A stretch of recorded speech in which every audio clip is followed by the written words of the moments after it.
Você já se perguntou se realmente tem o controle da sua vida? E se eu te dissesse que por mais que você planeje, organize, se esforce e lute com todas as forças, ainda assim há algo, ou melhor, alguém muito maior do que você, que já sabe de tudo antes mesmo de você pensar?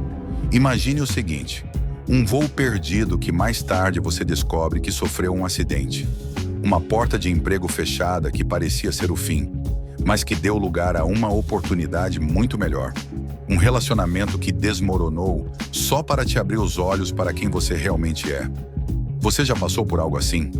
Situações aparentemente aleatórias, sem explicação, mas que mais tarde parecem se encaixar como peças de um quebra-cabeça cósmico. Nada disso foi por acaso. Estamos falando da soberania de Deus.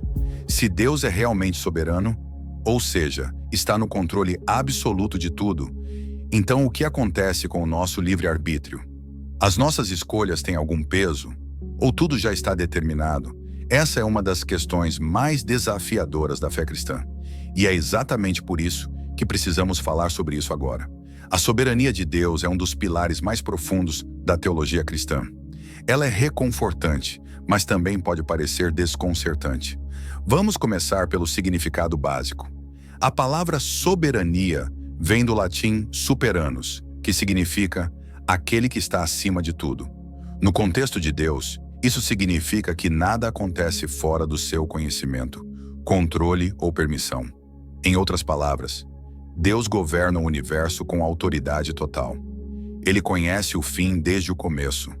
Nada o surpreende, nada o impede, nada escapa do seu plano. Mas como lidar com isso? É aqui que a mente humana começa a lutar. Afinal, se Deus está no controle de tudo, por que acontecem tantas tragédias? Por que há guerras, injustiças, catástrofes naturais, doenças, perdas dolorosas? Esse é o primeiro conflito que surge quando falamos sobre soberania. Como conciliar um Deus soberano com um mundo tão quebrado? E mais, se tudo já está escrito, por que orar? Por que tomar decisões? Por que evangelizar? Por que lutar por justiça? São dúvidas legítimas e mais comuns do que você imagina. 1. Se Deus é soberano, por que Ele permite o mal? Será que o sofrimento faz parte do plano? Ou Deus apenas observa de longe? Ou ainda, será que o mal existe porque Deus nos deu liberdade, mesmo sabendo que abusaríamos dela? 2. Minhas escolhas têm valor ou tudo já está escrito? Há uma linha tênue entre soberania e destino, mas a Bíblia não nos pinta como robôs. Então, qual o papel do nosso livre-arbítrio? 3. Existe um plano para cada pessoa, ou só um plano geral para o mundo? Será que Deus se importa com detalhes pequenos, como o lugar onde moro ou com quem me relaciono? A Bíblia apresenta de forma clara e recorrente a soberania de Deus como uma verdade inquestionável. Veja estes trechos. Isaías 46, 9 a 10. Lembrai-vos das coisas passadas da antiguidade, porque eu sou Deus e não há outro. Eu sou Deus e não há outro semelhante a mim, que desde o princípio anuncio o que há de acontecer, e desde a antiguidade as coisas que ainda não sucederam. Que digo, o meu conselho será firme e farei toda a minha vontade. Salmos 103, 19. O Senhor estabeleceu o seu trono nos céus, e o seu reino domina sobre tudo. Romanos 9 e 15 a 16. Pois diz a Moisés, terei misericórdia de quem eu tiver misericórdia, e terei compaixão de quem eu tiver compaixão. Assim, pois, isto não depende do que quer, nem do que corre, mas de Deus que se compadece. Esses textos revelam um Deus que não apenas sabe o que está acontecendo, mas que age ativamente na história, cumprindo seus propósitos de forma soberana. Vamos a 3 exemplos que ilustram esse princípio com clareza. 1. José do Egito, Gênesis 50, 20. Depois de ser traído pelos irmãos, vendido como escravo, preso injustamente, José finalmente diz: vocês planejaram o mal contra mim, mas Deus o tornou em bem. Uma história que parecia caótica revelou-se uma orquestra divina. 2. A história de Jó perdeu tudo: filhos, saúde, bens, sem explicação aparente. Mas por trás do véu da dor, havia um propósito eterno sendo construído. A cruz de Cristo, o maior ato de injustiça da história, a crucificação do Filho de Deus, foi paradoxalmente o maior ato de redenção da humanidade. Atos 2:23 diz que Jesus foi entregue conforme o determinado propósito e presciência de Deus. Esses exemplos não eliminam o sofrimento, mas mostram que a dor nunca é desperdiçada nas mãos de um Deus soberano. Agora pense com honestidade. Quantas vezes você já passou por situações que pareciam sem sentido, mas que depois fizeram todo o sentido? Aquela porta que se fechou, aquela perda que te fez crescer, aquele momento difícil que te aproximou de Deus como nada mais conseguiria. Talvez hoje você esteja vivendo algo assim. Talvez esteja confuso, sem entender o porquê das coisas. Mas aqui está uma verdade para aquecer seu... Mas pode confiar em quem está no controle. E ele nunca perde o controle. Nem por um segundo, nem por um detalhe. A soberania de Deus não é apenas uma doutrina teológica para ser estudada nos livros. Ela é uma realidade para ser vivida, no dia a dia, nas decisões, nas alegrias e nas dores. Saber que Deus é soberano traz paz no meio da incerteza, dá propósito àquilo que parece caótico, ensina a humildade porque reconhecemos que não somos o centro, e nos convida a confiar, mesmo quando não compreendemos. Quando descansamos nessa verdade, encontramos algo raro: liberdade. Liberdade de não precisar controlar tudo. Liberdade para viver com fé. Liberdade para errar, aprender e crescer, sabendo que Deus está conduzindo a história. Se esse conteúdo tocou seu coração e te fez refletir, então você vai querer acompanhar os próximos episódios dessa jornada. Estamos apenas começando a mergulhar nesse oceano chamado soberania de Deus. No próximo bloco, vamos responder a uma pergunta que desafia até os mais firmes na fé. Se Deus é soberano, por que ele permite o mal? Você já olhou para uma tragédia e pensou: onde estava Deus quando isso aconteceu? É impossível passar por esta vida sem ser tocado, direta ou indiretamente, pela dor, a perda de um ente querido, a injustiça em um tribunal, a crueldade sem explicação. O mal está por toda parte. E a pergunta ecoa como um grito silencioso: se Deus é soberano, por que ele permite que o mal exista? Essa é, talvez, uma das perguntas mais difíceis que a fé cristã enfrenta, mas é também uma das que mais revelam o caráter e os planos de Deus, se estivermos dispostos a escutar com atenção. Se Deus é soberano, se ele tem total controle sobre o universo, por que ele não intervém para impedir o sofrimento e a injustiça? Será que ele não se importa? Será que ele é incapaz de agir? Ou será que existe um propósito mais profundo por trás do que chamamos de mal? Para compreender essa questão, precisamos entender 3 verdades bíblicas que coexistem, mesmo parecendo contraditórias à primeira vista. 1. Deus é completamente soberano. 2. Deus é infinitamente bom. 3. O mal realmente existe. A filosofia chama isso de o problema do mal. E por séculos, pensadores têm debatido como um Deus amoroso e todo-poderoso pode permitir tanto sofrimento no mundo. Mas a Bíblia não foge desse problema. Na verdade, ela o encara de frente e oferece respostas surpreendentes. Deus não criou o mal, mas permitiu sua possibilidade por causa do livre-arbítrio. Em Gênesis, vemos que tudo o que Deus criou era muito bom. Gênesis 1:21. Mas no Éden, Adão e Eva escolheram desobedecer. Essa escolha só foi possível porque Deus não os programou como robôs, mas os criou como seres livres, com capacidade de amar, de confiar, mas também de desobedecer. Deus permitiu a liberdade porque o amor verdadeiro só existe onde há liberdade real. E onde há liberdade, existe o risco da rejeição, e com ela, o mal. Deus é soberano até mesmo sobre as consequências do mal. Aqui está o ponto-chave. Deus nunca é pego de surpresa. Mesmo o mal que ele não criou, não está fora de seu controle soberano. Ele permite sim, mas com limites, com propósito, com direção. Romanos 8:28 declara: Sabemos que todas as coisas contribuem juntamente para o bem daqueles que amam a Deus. Todas as coisas. Mesmo o que o inimigo tentou usar para destruição, Deus pode e vai redimir para a sua glória. Deus usará o mal como instrumento de redenção e um dia o eliminará completamente. O mal existe, por enquanto. Mas a história não termina assim. Apocalipse 21:4 nos dá a promessa final. Ele enxugará dos seus olhos toda lágrima. Não haverá mais morte, nem tristeza, nem choro, nem dor, pois a antiga ordem já passou. A existência do mal hoje não significa que Deus desistiu. Significa apenas que Ele está permitindo que a história se desenrole até o seu clímax final, onde justiça e misericórdia se encontrarão plenamente. Se Deus pode intervir, por que escolhe não fazer isso em certos casos? Por que Ele cura uns e não outros? Por que salva alguns e permite a dor de tantos? A dor pode ter um papel que só entenderemos depois? E se a dor não for um castigo, mas um convite à transformação? O que Deus está fazendo nos bastidores da nossa dor? Será que há algo sendo construído mesmo quando tudo parece desmoronar?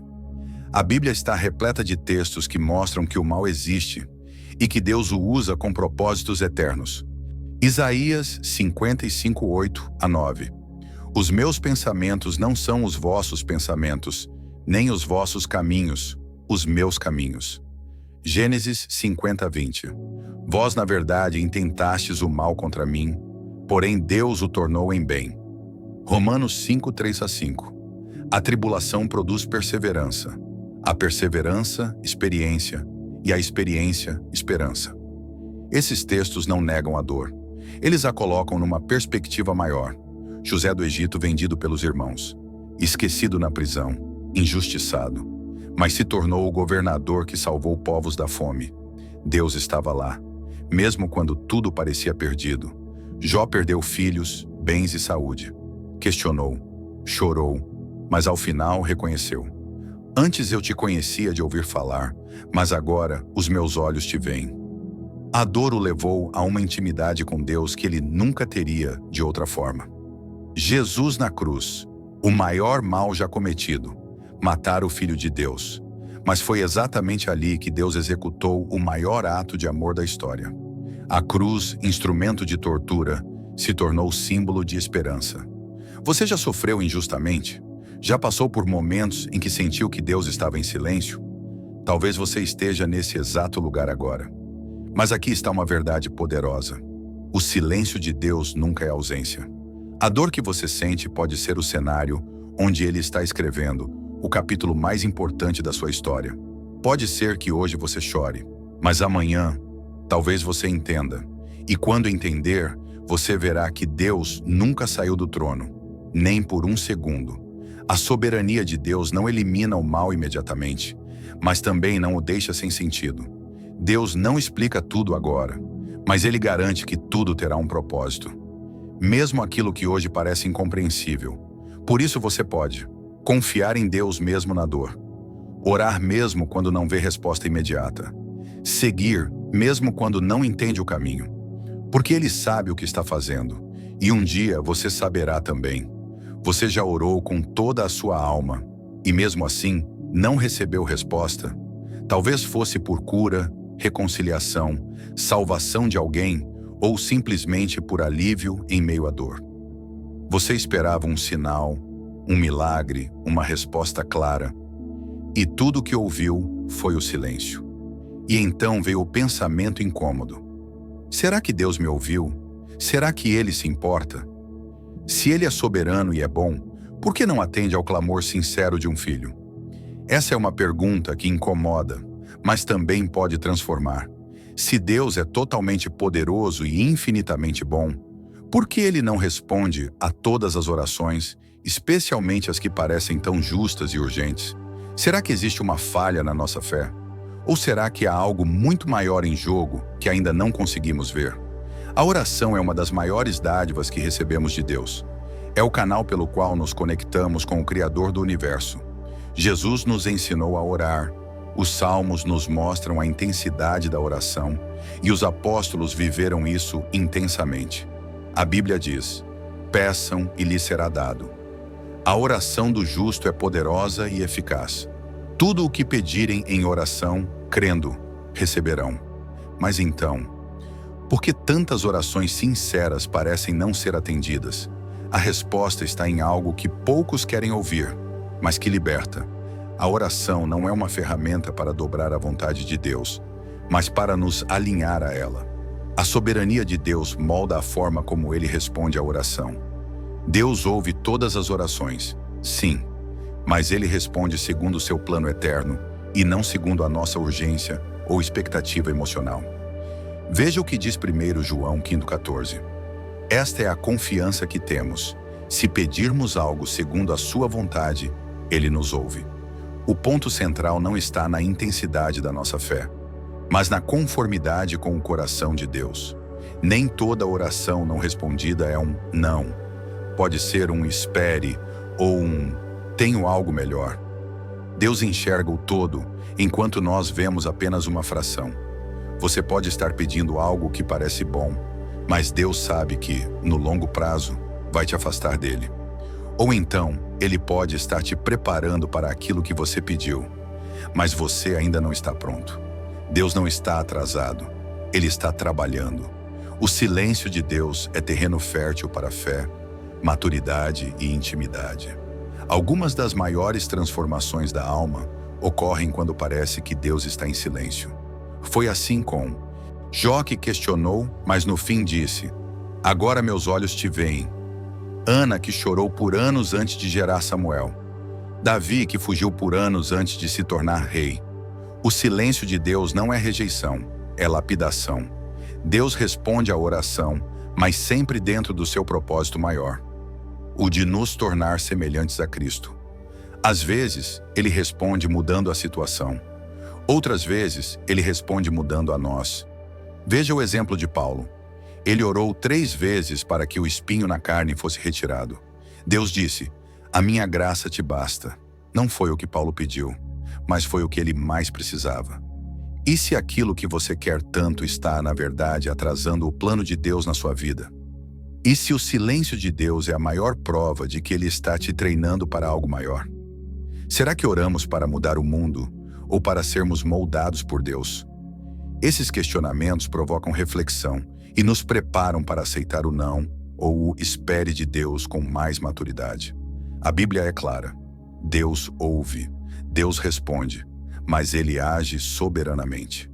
Isaías 55, 8-9. Os meus pensamentos não são os pensamentos de vocês. Os meus caminhos são mais altos. Salmo 66, 19. Mas Deus me ouviu, deu atenção à minha oração. Romanos 8, 20 e 6-28. Nem sabemos como orar como convém, mas o Espírito intercede por nós. E todas as coisas cooperam para o bem daqueles que amam a Deus. A oração, mesmo quando parece ineficaz, está sendo usada por Deus para moldar nossa alma e revelar sua vontade. Jesus, no Getsêmani. O próprio Filho de Deus orou: Pai, se possível, afasta de mim este cálice. Mas completou: contudo, seja feita a tua vontade. O cálice não foi afastado, e ainda assim foi a maior vitória da história. Daniel, orando por revelação, esperou 21 dias até o anjo aparecer. A batalha espiritual estava acontecendo, mesmo sem ele ver. Marta e Maria pediram por Lázaro antes da morte. Jesus demorou de propósito, e Lázaro morreu. Mas essa demora serviu para manifestar a glória de Deus numa ressurreição. Talvez você esteja exatamente nesse ponto, clamando, esperando, angustiado. A resposta ainda não veio, mas saiba, Deus não se esqueceu de você. Ele vê cada lágrima, Ele ouve cada suspiro, e mesmo que a resposta demore, Ele está trabalhando. Se Ele ainda não respondeu, é porque a história ainda está sendo escrita. E quando chegar o tempo certo, você entenderá por que Ele disse não ou espere. E nesse dia, você vai louvar, não apenas pela resposta, mas por tudo que aprendeu no processo. A soberania de Deus nos convida a uma nova postura diante da oração. Não como quem exige, mas como quem confia. Nem todo não é castigo. Nem todo silêncio é abandono. Às vezes, Deus está respondendo com crescimento. Às vezes, Ele está nos treinando para receber o que pedimos de maneira sábia. A verdadeira fé não é aquela que só confia quando Deus diz sim. É aquela que continua orando, mesmo quando Ele diz não. Porque mais importante do que o que Deus faz por nós é o que Ele forma em nós. E se eu te dissesse que a maioria das suas angústias diárias nasce de uma tentativa, muitas vezes inconsciente, de controlar o incontrolável? Sim, porque a verdade é simples e libertadora. Você não está no controle, mas Deus está. Essa não é apenas uma afirmação de fé. É uma chave para uma nova forma de viver. Saber que Deus é soberano muda tudo, absolutamente tudo. Se Deus realmente governa tudo com sabedoria, bondade e poder, como isso deve impactar nossa forma de viver? Em outras palavras, o que a soberania de Deus transforma no nosso dia a dia, nas nossas decisões, emoções, relacionamentos e visão de mundo? Muita gente enxerga a soberania de Deus como um conceito distante, teológico, pesado, mas na verdade ela é uma das verdades mais práticas e libertadoras do cristianismo. Quando essa realidade sai da teoria e entra no coração, o resultado é transformação, real, diária e profunda. Vamos ver 5 áreas da vida que são radicalmente afetadas quando vivemos sob a consciência da soberania divina. Muda a forma como enfrentamos o sofrimento. Ninguém gosta da dor. Ela fere, confunde, assusta. Mas a soberania de Deus nos lembra que nada do que enfrentamos é aleatório ou inútil. Ela nos ensina que toda lágrima tem um propósito, toda perda tem um tempo determinado, e toda provação carrega um potencial de transformação. Paulo escreve em Romanos 5, 3-4. Também nos gloriamos nas tribulações, porque a tribulação produz perseverança. A perseverança, um caráter aprovado, e o caráter aprovado, esperança. O sofrimento sob a soberania de Deus não nos destrói, nos constrói, muda a forma como tomamos decisões. Quantas vezes ficamos paralisados com medo de errar? Vivemos ansiosos tentando garantir que tudo dê certo. Mas quando confiamos que Deus é soberano, nos movemos com paz. Isso não significa irresponsabilidade ou passividade. Significa que agimos com sabedoria, mas descansamos no cuidado. Provérbios 16:9 diz: O coração do homem traça o seu caminho, mas o Senhor lhe dirige os passos. Ou seja, faça sua parte com diligência e deixe os resultados nas mãos dele. Muda a forma como lidamos com o sucesso e o fracasso. Vivemos numa geração obcecada por resultados. Mas quem vive debaixo da soberania de Deus entende que o sucesso não é mérito exclusivo e o fracasso não é o fim. Jó, que teve tudo e perdeu tudo, declarou: O Senhor deu, o Senhor tomou. Bendito seja o nome do Senhor. Essa maturidade vem de quem reconhece. Tudo vem de Deus e tudo volta para Ele. Não somos donos, somos servos. Não somos protagonistas, somos parte de algo muito maior. Muda a forma como lidamos com o futuro. O futuro é incerto para nós, mas já está claro para Deus. Você pode não saber o que virá amanhã, mas a soberania de Deus te permite viver hoje com fé e tranquilidade. Salmo 139:16 diz: Todos os dias determinados para mim foram escritos no teu livro, antes de qualquer deles existir. Isso nos liberta da ansiedade. Não precisamos saber tudo. Precisamos confiar em quem sabe. Muda nossa identidade e missão. Se Deus é soberano, então você não está vivo por acaso. Sua história tem um propósito eterno. Sua existência tem uma razão. Você foi criado com intenção.